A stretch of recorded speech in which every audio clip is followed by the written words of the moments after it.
Se você olhar, por exemplo, empresas como Google, como Apple, como Uber, Airbnb, Booking, os smartphones como produto e o YouTube. Qual é a maior televisão do mundo hoje em dia? Que tem a maior audiência do planeta hoje em dia? Alguém sabe isso aqui? É o YouTube, gente. É o YouTube. Ele tem mais audiência do que qualquer televisão de qualquer país do mundo. Agora, qual é a maior empresa de transporte de passageiros do planeta? O Uber. Só que o Uber não tem um carro sequer, gente. Como pode? Ele é a maior empresa de transporte e não tem nenhum carro. Olha, qual é a maior empresa de hospedagem do mundo? Olha, a Booking não tem nenhum hotel e você consegue reservar, fazer reserva em qualquer hotel do mundo. A maior capacidade de hospedagem do mundo é Airbnb. Você pode alugar um quarto na casa de uma pessoa em qualquer lugar do planeta. Nós temos várias casas aqui na área rural que não serviam para nada e que hoje são fonte de renda para as pessoas aqui. Tem casas antigas, casas históricas, que hoje você pode se hospedar um fim de semana numa casa histórica. Por que eu estou trazendo esses exemplos para vocês? São apenas alguns exemplos de que a mudança está extremamente acelerada. Agora, por exemplo, aonde que surgiu o Uber? Em que momento da história, vocês sabem? Na quebra do mercado imobiliário norte-americano. Quando os títulos imobiliários caíram, muita gente perdeu dinheiro e muita gente perdeu emprego. E aí o indivíduo tinha um carro em casa, um carnê para pagar e não tinha salário para receber. Ué, por que não fazer disso do problema uma solução? E aí surgiu o Uber, gente. O Airbnb é na mesma época. O indivíduo tinha 3 quartos na casa, usava um só. Por que não alugar 2? Né? Mas inquilino, eu não quero gente aqui chata morando na minha casa. Mas o turista é diferente. O turista sempre está com uma energia leve, né? Com uma alegria no coração. E aí você trocar o hóspede da sua casa toda semana, maravilhoso, né, gente? Vou conhecer um monte de gente, né? Assim surgiu o Airbnb. Então veja assim, nós temos soluções que sempre vêm com a crise. Quanto maior a crise, melhor é a solução que vai surgir. Então, se nós estamos em momentos de dificuldades, se a gente olhar o nosso país no momento atual, está com uma dificuldade de caixa altíssima, dificílima. Que ótimo! Vamos surgir ótimas soluções. Nós vamos inovar, vamos usar o nosso talento para criar soluções.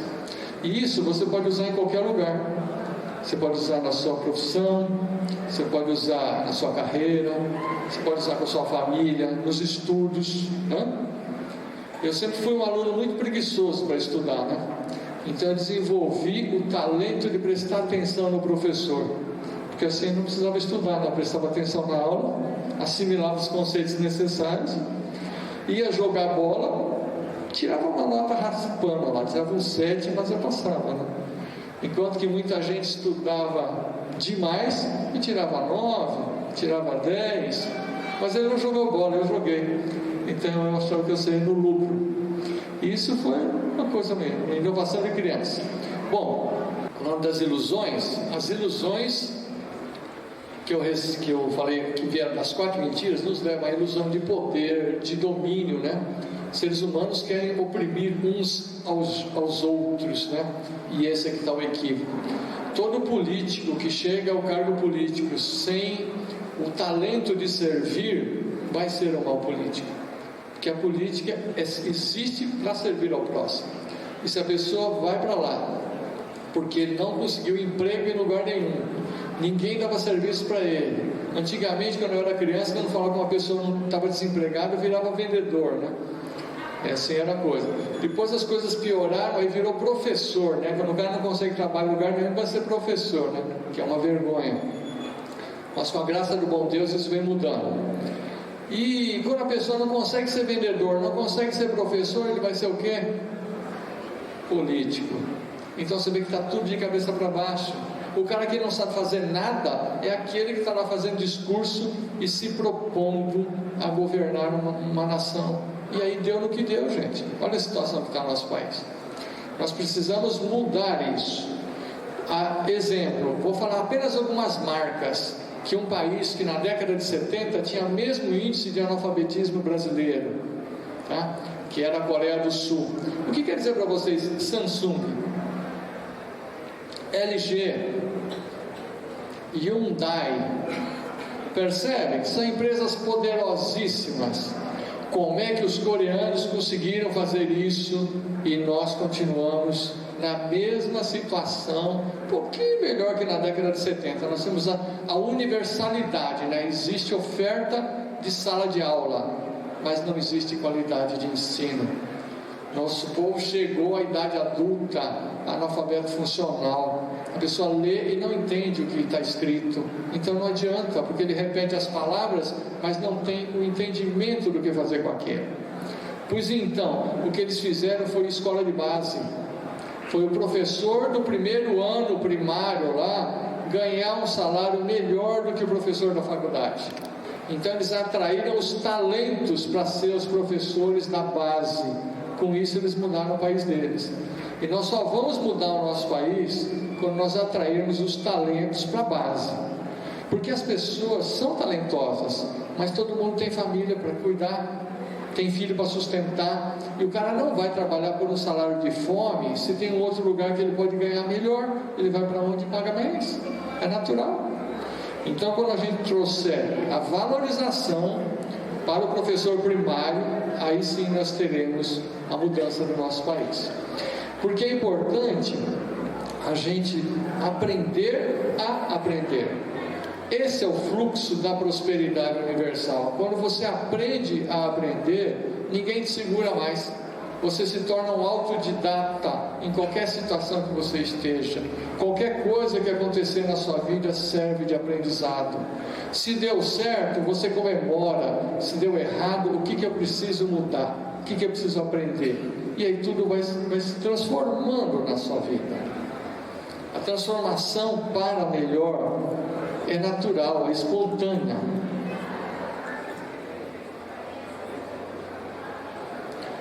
A gente negar que o poder está dentro de nós mesmos é aonde nasce a corrupção.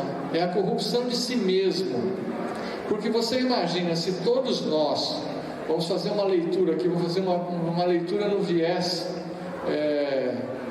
primeiro no viés cristão, tá? E depois científico. Se todos nós viemos de um só Deus, se Ele deu para cada um de nós uma centelha divina, que é a parte espiritual que está dentro de cada um de nós, Ele deu para nós o seu próprio poder na parte que nos cabe.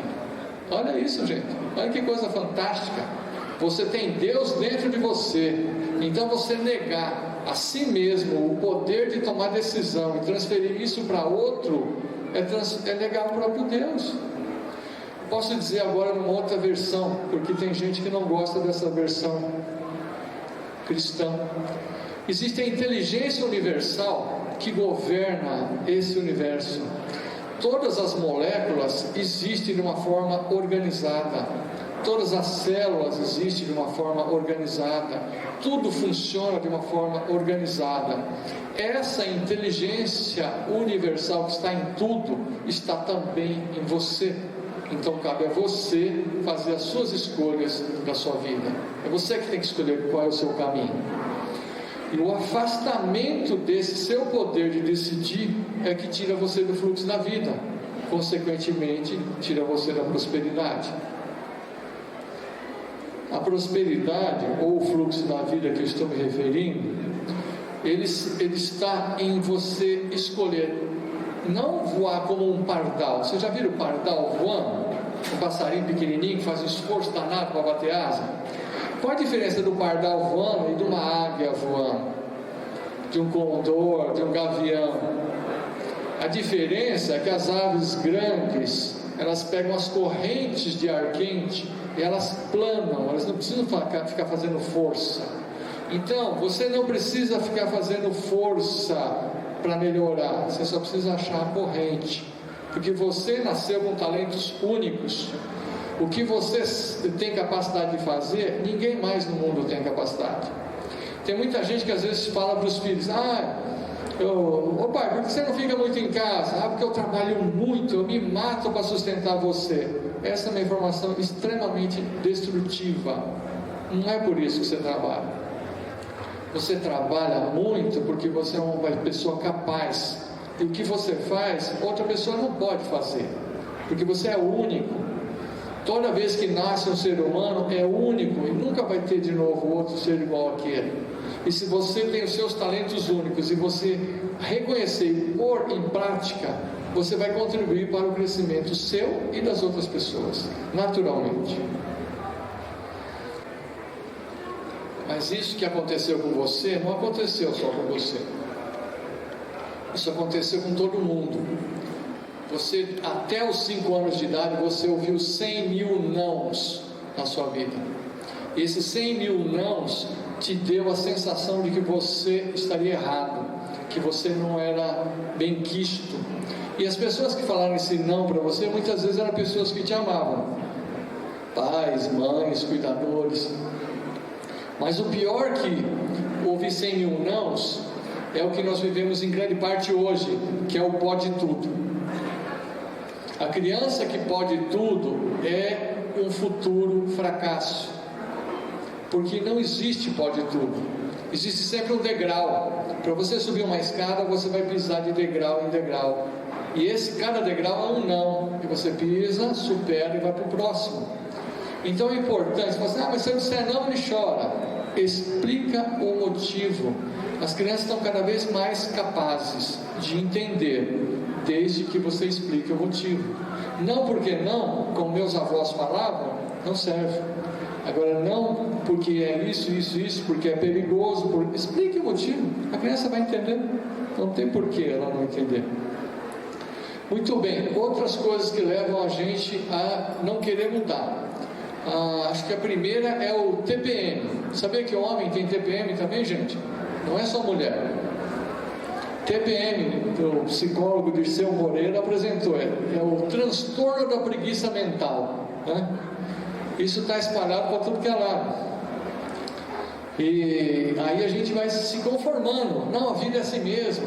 E você vai aceitando ter uma vida limitada, uma vida medíocre, sendo que não precisa ser assim. Agora, se a gente olhar o lado biológico, nós somos programados para economizar energia. Então tem um impulso biológico. E, hipoteticamente aqui, vamos analisar os motivos para o movimento. Você está com fome, então você vai se mover para comer. Ou você pode ser o alimento do outro, a sobrevivência sua, né? Então tem um bicho que vai te atacar, você trata de correr, porque senão ele te pega, né? São 2 motivos para o movimento, muito fortes. Um terceiro motivo, a reprodução. Nossa, poxa gente, esse é um bom motivo para se mexer, não acham? Muito bem. Eis que com as crianças nós descobrimos o 4º motivo para o movimento, que é brincar. Brincar é maravilhoso para se movimentar. Então a chave do aprendizado está em brincar, gente.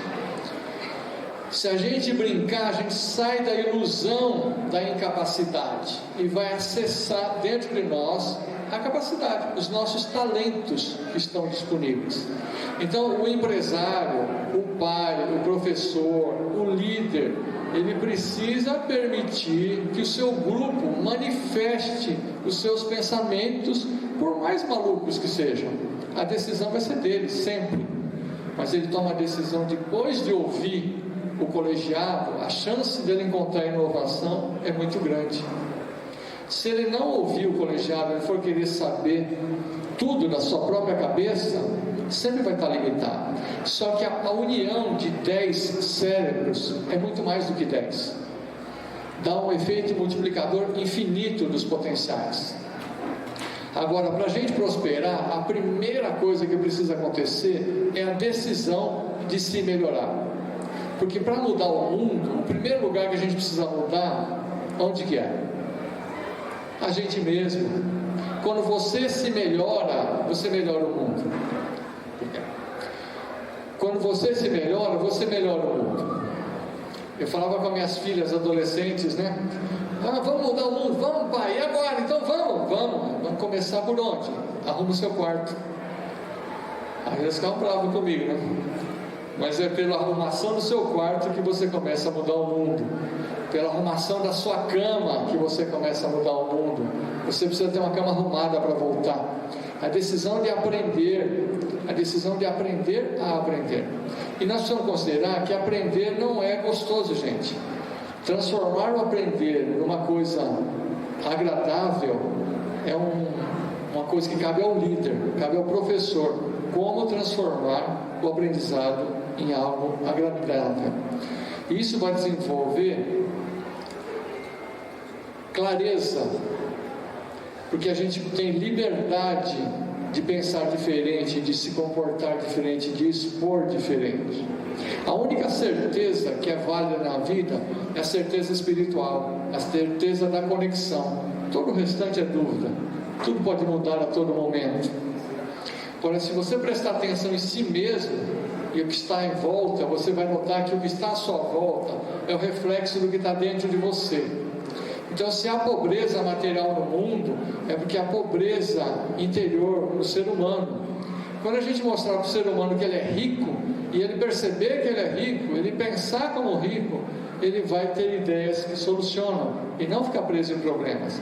E isso vai contaminar os negócios, vai contaminar as empresas, vai liberar a oportunidade de aprendizado em tudo. Entendendo que todos estamos aprendendo o tempo todo. Um dia sem aprender nada é um dia perdido na sua vida, na minha vida, na de qualquer pessoa. Essa ideia de eu já conheço, eu já sei. Eu estou há 8 anos residindo aqui em Minas e uma das coisas que eu mais escuto aqui é o tal de já conheço. E eu já perguntei para meus compatriotas aqui, residentes aqui, me explica uma coisa, como é que um estado que é o dobro do território de São Paulo, tá? Que tem uma população quase igual a de São Paulo, é a segunda população do país, que tem recursos minerais muito maiores do que São Paulo. Como é que não é Minas que é o líder, gente? Como é que São Paulo pode ser mais rico, ter mais tecnologia, ter mais inovação? E até o momento, a única explicação que eu encontrei para isso, eu já conheço. Aqui é assim mesmo, não adianta fazer que vai continuar do mesmo jeito, é tudo ilusão, é crença. Ao passo que o paulista, ele sempre se adapta, né? Ele vai desenvolvendo a inteligência coletiva por necessidade. Se você for na cidade de São Paulo, capital, você vai notar que é plural. Nós tivemos a fase dos árabes, judeus, coreanos. Atualmente está na fase dos chineses e africanos. E todo mundo se mistura. Todo mundo é aceito. Cada um da sua maneira. Então a gente precisa perceber que o estímulo à diferença, a aceitação da diferença e busca da solução é que muda tudo. Tudo tem solução. O fluxo da vida está no aprendizado constante, continuado. A evolução é uma melhora de si mesmo a cada dia. Ninguém evolui continuando igual. É quando você consegue fazer melhor hoje do que você fez ontem. E propor isso às pessoas é desafiador. Porque quando a gente está competindo com o outro, a gente está na ilusão. Agora, quando a gente está procurando nós mesmos, cada um de nós, o que eu posso fazer melhor hoje do que eu já fiz ontem? Aí você está realmente tendo uma competição que vale a pena. E finalizando aqui, eu digo o seguinte: a inteligência coletiva, ela está disponível em todo lugar, está disponível em toda a comunidade, em toda a empresa. Nós só precisamos permitir que ela ocorra, permitir que as pessoas se manifestem sem censura, e cabe ao líder peneirar isso. E lembrar que os clientes hoje, eles não compram mais objetos, eles compram a experiência daquilo que você está fornecendo. As pessoas não me procuram por causa da minha formação acadêmica, elas me procuram por causa do resultado que o meu trabalho impacta. E nessa avenida Dom Pedro, aqui de São Lourenço, tem vários lojistas que hoje estão bem, mas que quando eles chegaram no meu consultório, eles estavam deprimidos, e o negócio deles estava indo para o buraco. E quando nós tiramos a química e pusemos ele de pé para enfrentar a vida e encontrar a solução na dificuldade, os negócios prosperaram. Todos nós somos capazes. É uma questão do jeito de olhar. Como eu encontrei o jeito de olhar para não precisar mais que outras pessoas abotoassem a minha camisa. Você vê que eu não posso chamar ninguém de burro, né? Eu levei 30 anos para descobrir isso, né? Qualquer um pode descobrir um jeito melhor de viver. Muito obrigado pela presença de todos.